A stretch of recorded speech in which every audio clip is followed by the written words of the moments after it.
ফিলিস্তিনে ইসরায়েলি আগ্রাসনের প্রতিবাদে বিশ্বব্যাপী ধর্মঘটের সাথে সংহতি জানিয়ে ঢাকায় বিভিন্ন শিক্ষা প্রতিষ্ঠান থেকে বিক্ষোভ মিছিল করেছেন ছাত্রছাত্রীরা।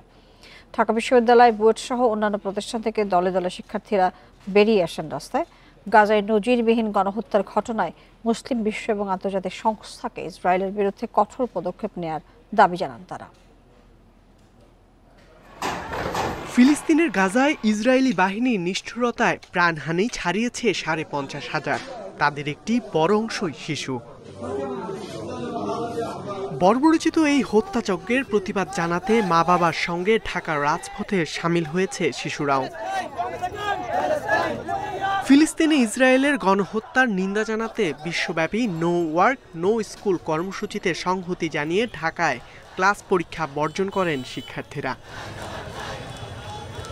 সোমবার সকাল থেকেই ফিলিস্তিনের পতাকা ও ইসরায়েল বিরোধী প্ল্যাকার্ড হাতে ঢাকা বিশ্ববিদ্যালয়ের রাজু ভাস্কর্যের সামনে জড়ো হন স্কুল, কলেজ ও বিশ্ববিদ্যালয়ের ছাত্রছাত্রীরা।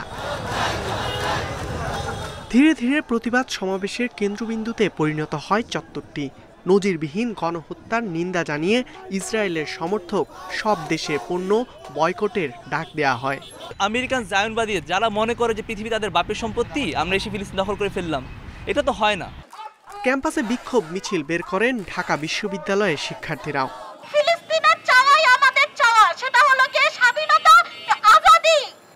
বুয়েট ক্যাম্পাসে বিক্ষোভ মিছিল থেকে ইসরায়েলের প্রধানমন্ত্রী বেনিয়ামিন নেতানিয়াহুর শাস্তির দাবি তোলা হয়। প্রতিবাদ সমাবেশ করেন ইডেন কলেজের শিক্ষার্থীরাও। মুসলিম দেশ ও আন্তর্জাতিক সংস্থাগুলোকে ইসরায়েলের বিরুদ্ধে কঠোর পদক্ষেপ নেয়ার আহ্বান জানান তারা।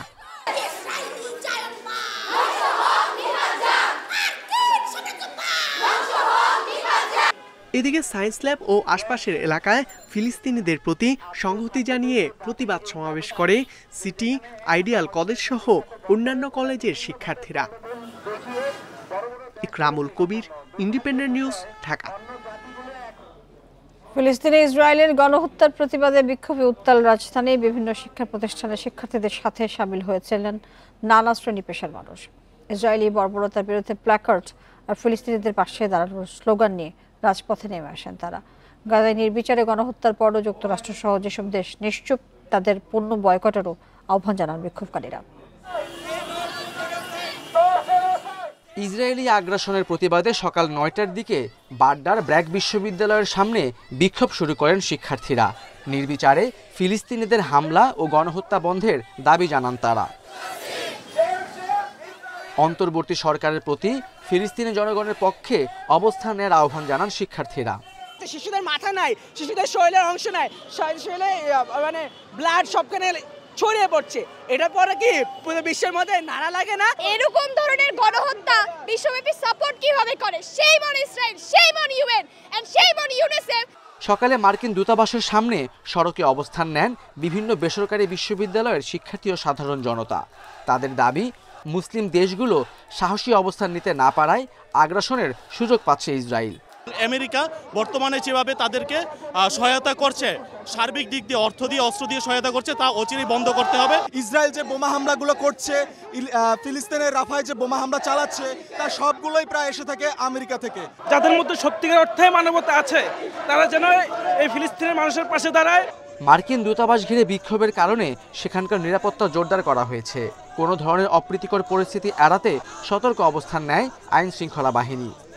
আন্দোলনের যে অধিকার সেটা প্রদর্শন করবে, তো আমরা তারই ধারাবাহিকতায় এখানে সিকিউরিটি ডিপ্লয়মেন্ট রেখেছি। আমাদের কয়েক স্তরের নিরাপত্তা ব্যবস্থা আছে। আমরা আছি, সশস্ত্র বাহিনীর লোকজন আছে, পাশাপাশি বিজিবি আছে। ফিলিস্তিনে ইসরায়েলি আগ্রাসন বন্ধের দাবিতে উত্তরায় রাজপথে নেমে আসেন শিক্ষার্থীরা। সব শ্রেণী ও ধর্মের মানুষকে এই বিক্ষোভে যোগ দেওয়ার এবং ইসরায়েলি পণ্য বয়কটের আহ্বান জানান তারা। সমস্ত মুসলিমরা আপনার ঘর বসে থাকবেন না, এটার জন্য প্রতিবাদ করুন, সামনে এগিয়ে আসুন এবং মানুষকে বলুন যে what is the right solution here. ওই বাতাসে উড়ে যাওয়া ভিডিওগুলো, এক একটা লাশের উড়ে যাওয়া ভিডিওগুলো দেখে আমাদের অন্তর কাঁপে, দেখে আমরা রাস্তায় নেমেছি। ফিলিস্তিনে ইসরায়েলের গণহত্যার প্রতিবাদে মানববন্ধন ও বিক্ষোভ করেন বিউপির শিক্ষার্থীরাও। আপনারা এগিয়ে আসুন। Khaled Raihan, independent news, Dhaka. Gaza Israeli গণহত্যার প্রতিবাদে ক্লাস ও পরীক্ষা বর্জন এবং মানববন্ধন করেছেন বিভিন্ন বিশ্ববিদ্যালয়ের শিক্ষার্থীরা। সকাল থেকে বিশ্ববিদ্যালয়গুলোতে শিক্ষক শিক্ষার্থী সহ সর্বস্তরের মানুষ নৃশংস হত্যাকাণ্ডের প্রতিবাদ জানিয়ে মানববন্ধন করেছেন। গাজায় ইসরায়েলি বর্বরতার প্রতিবাদে বিশ্বব্যাপী কর্মসূচির সঙ্গে সংহতি জানিয়ে চট্টগ্রামে বিক্ষোভ সমাবেশ ও মিছিল হয়েছে। সোমবার চট্টগ্রাম বিশ্ববিদ্যালয়ের প্রধান ফটকের সামনে কর্মসূচিতে অংশ নেন শিক্ষার্থী, শিক্ষক ও কর্মকর্তারা। এছাড়া বিক্ষোভ হয়েছে নগরীর বিভিন্ন জায়গায়।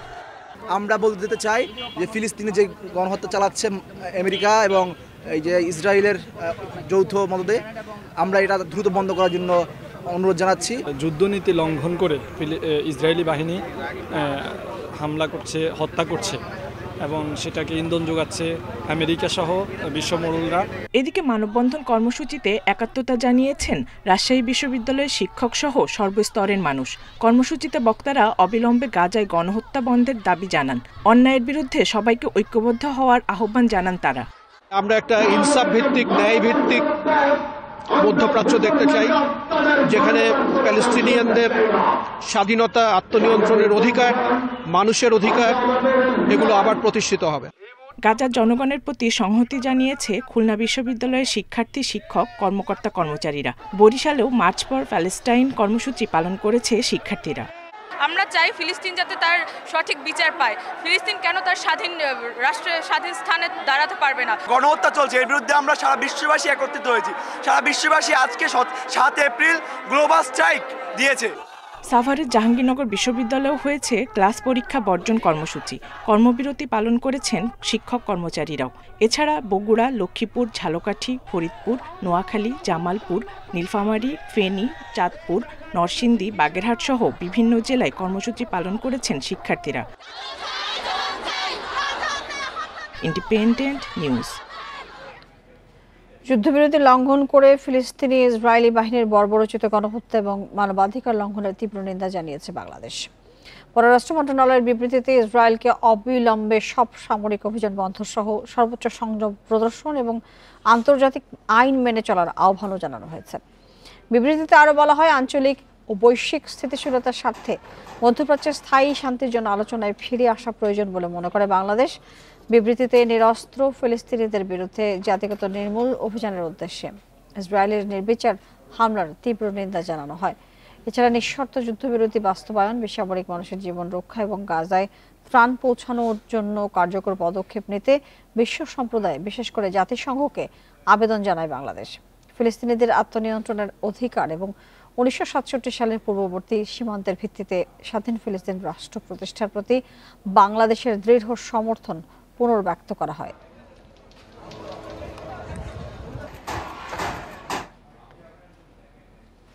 বাংলাদেশি পণ্যের উপর যুক্তরাষ্ট্রের আরোপ করা বাড়তি শুল্ক 3 মাসের জন্য স্থগিতের আহ্বান জানিয়ে মার্কিন প্রেসিডেন্ট ডোনাল্ড ট্রাম্পকে চিঠি দিয়েছেন প্রধান উপদেষ্টা অধ্যাপক মোহাম্মদ ইউনূস। সোমবার চিঠি পাঠানোর কথা নিশ্চিত করেছেন প্রধান উপদেষ্টার প্রেস সচিব শফিকুল আলম। আগামী 3 মাসের মধ্যে ঢাকার তার পরিকল্পনা অনুসারে কাজ শেষ করার জন্য যুক্তরাষ্ট্রের কর্মকর্তাদের সঙ্গে পরামর্শের জন্য এই সময় চেয়ে প্রধান উপদেষ্টা আশা করেন দেশটি তার অনুরোধে সাড়া দেবেন বলে তার বিশ্বাস। চিঠিতে ওয়াশিংটনের সাথে ঢাকার প্রযুক্তিগত ব্যবসার অগ্রগতির প্রসঙ্গে টেনে বলা হয়, স্টার্লিং বাংলাদেশে শিগগিরই কার্যক্রম শুরু করবে। কৃষিভিত্তিক মার্কিন পণ্য ও স্ক্র্যাপ মেটালে শূন্য শুল্ক রাখার কথা বলেন তিনি। জানান, গ্যাস টারবাইন, সেমিকন্ডাক্টর, চিকিৎসা সামগ্রীর মতো যুক্তরাষ্ট্রের প্রধান রপ্তানি পণ্যের শুল্ক 50% শুল্ক কমানোর কাজ শেষ করছে তার সরকার। 2 এপ্রিল বাংলাদেশ, ভারত সহ বিভিন্ন দেশের পণ্য আমদানিতে শুল্ক বাড়ানোর ঘোষণা দেয় ওয়াশিংটন।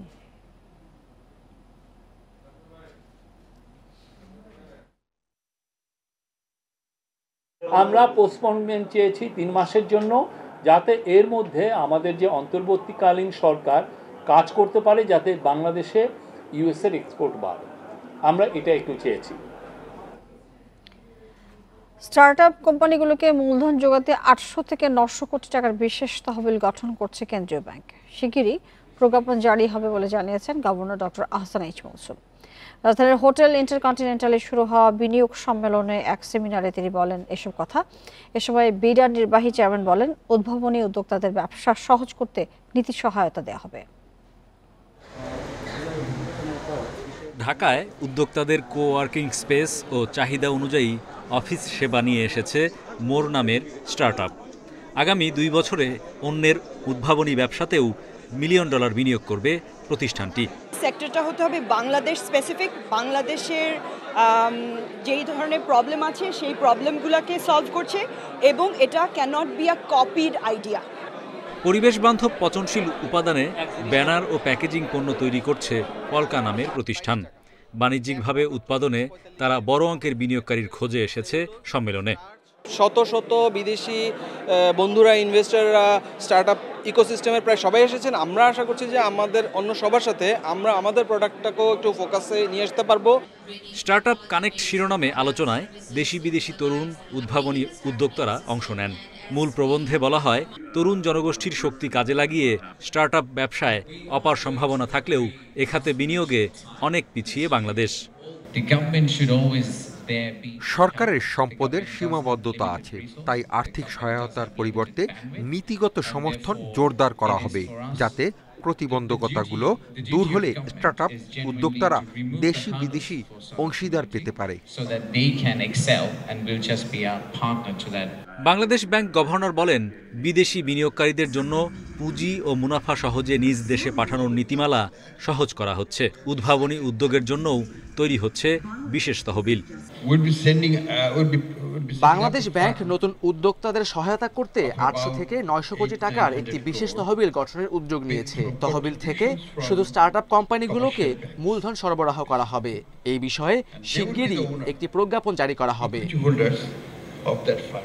আইসিটি মন্ত্রণালয় জানায়, গত 1 দশকের যাত্রায় দেশে 1000-এর বেশি স্টার্টআপ প্রতিষ্ঠান ব্যবসা করছে, যারা $100 কোটি বিনিয়োগ সংগ্রহ করেছে। Hari Saha, independent news, Dhaka. বিনিয়োগ সম্মেলনের প্রথম দিনে ব্যাপক সাড়া পাওয়ার কথা জানিয়েছে বাংলাদেশ বিনিয়োগ উন্নয়ন কর্তৃপক্ষ বিডা। তারা জানিয়েছে, নতুন উদ্যোক্তাদের মূলধন জোগাতে ইনসেপ্টা $10 লাখ এবং জায়গা বিশেষ তহবিল গঠন করবে। সোমবার হোটেল ইন্টারকন্টিনেন্টালের সংবাদ সম্মেলনে এসব কথা জানান বিডা নির্বাহী চেয়ারম্যান আশিক চৌধুরী। 4 দিনের বাংলাদেশ ইনভেস্টমেন্ট সামিটের প্রথম দিনে অংশ নেন 1,500-এর বেশি দেশি বিদেশি উদ্যোক্তা। অংশ নেন 70 জন বিশেষজ্ঞ। সম্মেলনের প্রথম দিনের কার্যক্রম তুলে ধরতে সংবাদ সম্মেলন করেন বিডার চেয়ারম্যান আশিক চৌধুরী। জানান, প্রথম দিনেই উদ্যোক্তাদের অভূতপূর্ব সাড়া পাওয়া গেছে। বলেন, বিনিয়োগের বাধা দূর করার চেষ্টা করছে অন্তর্বর্তী সরকার। ইনভেস্টর যখন আগ্রহ দেখায়, তারপরে তাকে ল্যান্ড করানোর একটা প্রসেস আছে। সেই প্রসেসটাতে তাকে আমাদের একটু হ্যান্ডল করতে হবে, তাকে কমফোর্টটা দিতে হবে, কনফিডেন্স দিতে হবে যে আমরা যেটা প্রমিস করেছি সেটা আমরা ডেলিভার করতে পারবো। ওই জায়গাটায় গিয়ে আমরা ফেল করি বলে অনেকে কনফিডেন্স না পেয়ে ফাইনালি বাংলাদেশ ইনভেস্ট করে না। So we need to figure out যে ওই জায়গাটাতে আমরা কিভাবে সরকার থেকে সাপোর্ট দিতে পারি যাতে ওনারা বাংলাদেশে ইভেন্টুয়ালি ল্যান্ড করেন। সংবাদ সম্মেলনে জানানো হয়, উদ্ভাবনী উদ্যোক্তাদের জন্য ইনসেপ্টা গ্রুপ $10 লাখ এবং জাইকার পক্ষ থেকে বিশেষ তহবিল দেওয়া হবে।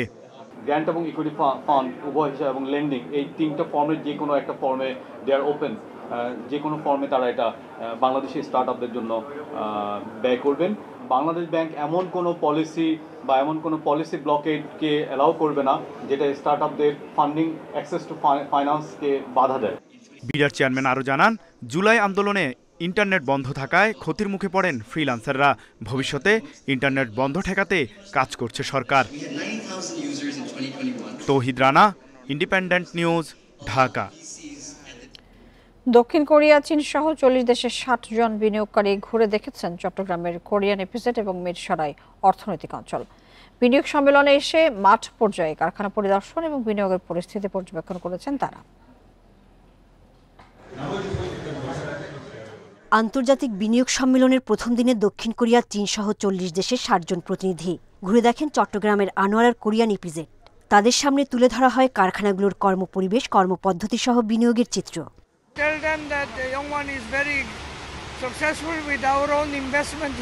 চট্টগ্রামে বিনিয়োগের যে সুযোগ সুবিধা তা বিনিয়োগকারীদের জন্য অত্যন্ত উপযোগী এবং বিদ্যমান পরিবেশে বিনিয়োগকারীদের বিনিয়োগের আহ্বান জানাচ্ছি।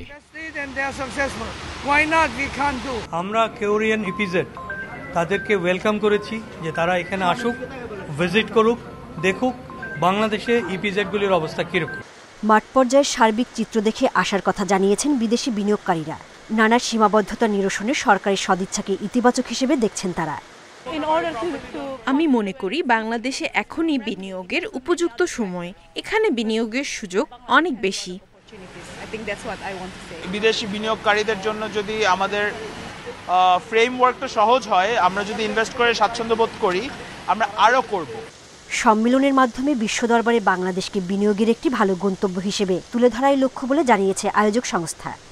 এখানে গ্যাস, বিদ্যুৎ, পানির যে কী ধরনের অ্যাভেলেবিলিটি আছে সেগুলোও তারা স্বচক্ষে দেখতে আসছে এবং আমাদের বিশ্বাস আজকে যে কোরিয়ান ইপিজেডের যে বর্তমান অবস্থা, এই অবস্থা দেখে তারা আগামীতে এখানে বিনিয়োগে উদ্বুদ্ধ হবে এবং বাংলাদেশে বিদেশি বিনিয়োগ পর্যায়ক্রমে বৃদ্ধি পাবে।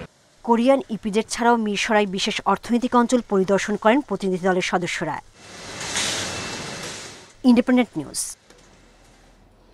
গাজায় গণহত্যার প্রতিবাদ কর্মসূচি থাকায় স্বাধীনতা কনসার্ট 11 এপ্রিলের পরিবর্তে 12 এপ্রিল বলে হবে বলে জানিয়েছে সবার আগে বাংলাদেশ ফাউন্ডেশন। আজ সোমবার সংগঠনটির সভাপতি শহীদ উদ্দিন চৌধুরী অ্যানি সাংবাদিকদের এই নতুন সময়সূচির কথা জানিয়েছেন।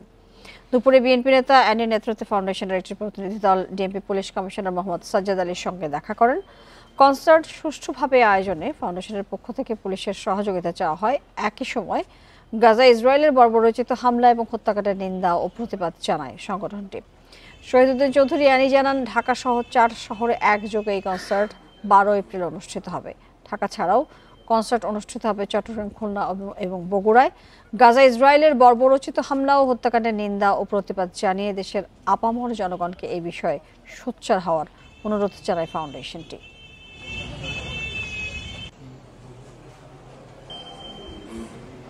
যদি বিচার বিভাগের সংস্কার না হয় তাহলে কোনো সেক্টরের সংস্কারই স্থায়িত্ব পাবে না বলে মন্তব্য করেছেন প্রধান বিচারপতি ডক্টর সৈয়দ রেফাত আহমেদ। সকালে হিলির হাকিমপুর মহিলা কলেজের সেমিনার কক্ষে এক বৃত্তি প্রদান অনুষ্ঠানে তিনি এই মন্তব্য করেন।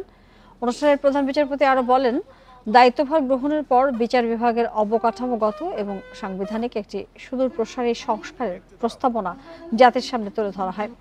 সেই সংস্কার প্রস্তাবনার কিছুটা অর্জন হলেও এখনও বিচার বিভাগের অনেক সংস্কার কাজ বাকি রয়েছে বলেও জানান তিনি। সংস্কারের বার্তা প্রতিটি বিভাগ জেলায় পৌঁছে দিতে তিনি বিভিন্ন জেলার বিচারকদের সাথে বৈঠক করছেন বলেও জানান প্রধান বিচারপতি। কোনো ক্ষেত্রেই কোনো সেক্টরেই সংস্কার কার্যক্রম স্থায়িত্ব পাবে না যদি না বিচার বিভাগের সংস্কার না ঘটে।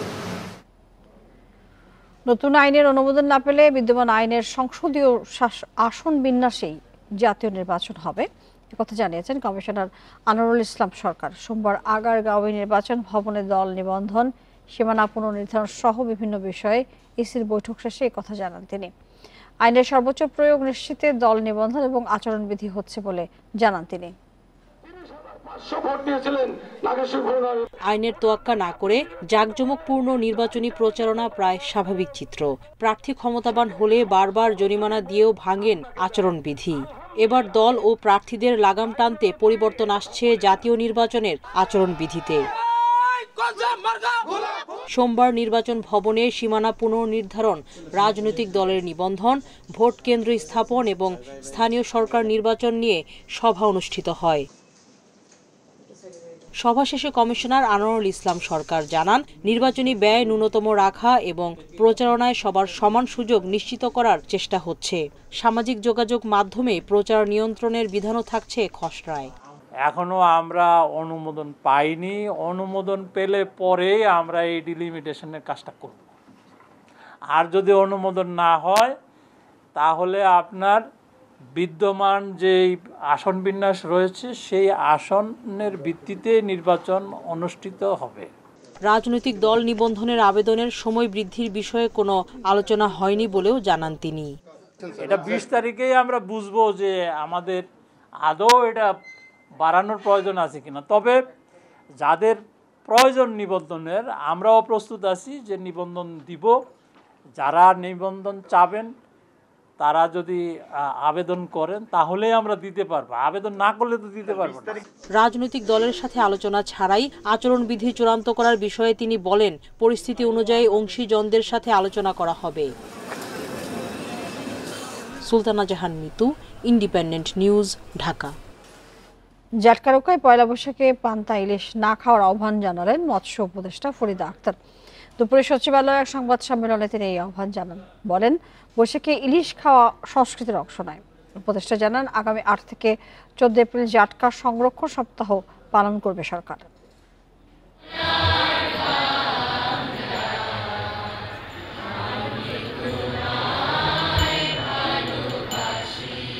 দেশে সবচেয়ে বড় অসাম্প্রদায়িক উৎসব পয়লা বৈশাখ বাংলা বর্ষবরণ। 4 দশক ধরে এই উৎসব উদযাপন করে আসছে এদেশের মানুষ। এরই সাথে পয়লা বৈশাখে পান্তা ইলিশকে আমাদের সংস্কৃতির অংশ করে নেওয়া হয়েছে। তবে মৎস্য প্রাণী সম্পদ উপদেষ্টা ফরিদা আক্তার বলেন, বৈশাখে চালু করা পান্তা ইলিশ আরোপিত সংস্কৃতি, এটি আমাদের সংস্কৃতির অংশ নয়। পান্তা ইলিশ না খাওয়ার আহ্বান জানিয়ে উপদেষ্টা বলেন, নববর্ষের দিন যারা ইলিশ খাবেন তারা জাটকাই খাবেন, একই সঙ্গে তারা আইন লঙ্ঘন করবেন। পয়লা বৈশাখের দিনে আপনি বাতাসা খান, আপনি মিষ্টি খান, দই চিরা খান, ছাতুর শরবত খান, আর নর্মাল ভাত খাবেন, কোনো সমস্যা নাই। এটা তো ইলিশ নিষেধ করলে যে সেদিন সব খাওয়া বন্ধ হয়ে যাচ্ছে তা কিন্তু না, আরও মাছ আছে। উপদেষ্টা জানান, 8 থেকে 14 এপ্রিল জাটকা সংরক্ষণ সপ্তাহ 2025 পালন করবে সরকার। এ সময় জাটকা ধরা বন্ধ, অবৈধ জাল তৈরি, পাচার, অবৈধ পরিবহন ও মজুতদারি রোধে কাজ করবে সরকার। এবার দেশের ইলিশ সমৃদ্ধ 20 জেলায় জাটকা সংরক্ষণ সপ্তাহ পালন করা হবে বলে জানান তিনি। বঙ্গোপসাগরে মৎস্য আহরণ নিষিদ্ধকাল এবার নতুন করে হচ্ছে 15 এপ্রিল থেকে 11 জুন পর্যন্ত 58 দিন। ইলিশের পোনা জাটকা যেন নিরাপদে বাড়তে পারে, তাই 1 নভেম্বর থেকে 30 জুন পর্যন্ত দেশব্যাপী জাটকা ধরা, পরিবহন, মজুদ, কেনাবেচা নিষিদ্ধ করা হয়েছে। আমি আহ্বান জানাচ্ছি যেন এবার পান্তা ইলিশ খাওয়া না হয়। Hasif Mahmud Shah, independent news, Dhaka. ঈদের ছুটিতে মৌলভীবাজারের লাউয়াছড়া জাতীয় উদ্যানে পর্যটকের ভিড় বেড়েছে। অতিরিক্ত দর্শনার্থীর কারণে হুমকির মুখে বনের জীববৈচিত্র্য, শব্দ দূষণ এবং অনিয়ন্ত্রিত ভ্রমণে প্রাণী এবং পরিবেশের মারাত্মক ক্ষতি হচ্ছে বলে জানিয়েছেন পরিবেশবাদীরা। মৌলভীবাজারের লাউয়াছড়া জাতীয় উদ্যান সারা বছরই টানে পর্যটক। তবে বিভিন্ন উৎসব ও ঈদের ছুটিতে ভিড় বাড়ে দর্শনার্থী। অতিরিক্ত দর্শনার্থী এলেই তাদের অবাধে চলাফেরায় বনের পরিবেশ এবং জীববৈচিত্র্য নিয়ে দেখা দেয় উদ্বেগ। এবার ঈদের ছুটিতে উদ্যানে আসেন 8000-এর বেশি দর্শনার্থী। এত মানুষজনের সমাগম হলে সেখানে পশু পাখির একটু ক্ষতিগ্রস্ত হয়। এই বন্যপ্রাণী থাকে না, এখানে ভয় পায়, যার কারণে এই যে চিলাচিলি করে, চিলাচিলিটা কিন্তু খুব খারাপ। পরিবেশবাদীরা বলছেন, বনের পরিবেশ রক্ষায় প্রতিদিন নির্দিষ্ট সংখ্যক দর্শনার্থীর অনুমতি এবং শব্দ দূষণ নিয়ন্ত্রণে কঠোর ব্যবস্থা নিতে হবে। এছাড়া বনের ভিতর রেললাইন ও সড়কপথ সরিয়ে নেওয়ার দাবিও দীর্ঘদিন। লাউয়াছড়া বনের বুক চিরে যে রেলপথ এবং সড়কপথ গেছে, সেটার কোনো বিকল্প রাস্তা করা, কারণ প্রতি বছরই দেখা যায় যে বেশ সংখ্যক প্রাণী আসলে রেলপথ এবং সড়কপথে মারা যায়। আবার অনেক প্রাণী যে মারা যায় সেগুলোর তথ্য আসলে আমরা জানতে পারি না। পর্যটকের চাপ কমাতে বনে দর্শনার্থী প্রবেশ মূল্য 50 টাকা থেকে বাড়িয়ে 115 টাকা করা হয়। ফলে এবছর চাপ কিছুটা কমেছে বলে দাবি বন বিভাগের। আমাদের দিকে সবসময় সাউন্ড বলেন বা সাউন্ড পলিউশন বলেন, সবকিছুর দিক দিয়ে আমরা সজাগ দৃষ্টি রাখি। এখন যারা সাধারণ জনগণ আছেন বা সাধারণ যারা মানুষ আছেন দর্শনার্থী, তাদের আসলে সচেতন হওয়া উচিত। লাউয়াছড়া জাতীয় উদ্যানে রয়েছে চশমা পরা হনুমান, মায়া হরিণ, লজ্জাবতী বানর সহ 460 প্রজাতির দুর্লভ প্রাণী ও উদ্ভিদ। Independent news. আর এই ছিল বিরোধী সংবাদ 9টায় বাংলাদেশে। আরো বিস্তারিত জানতে চোখ রাখুন ফেসবুক, ইউটিউব এবং এক্সে। ধন্যবাদ সবাইকে সাথে থাকার জন্য।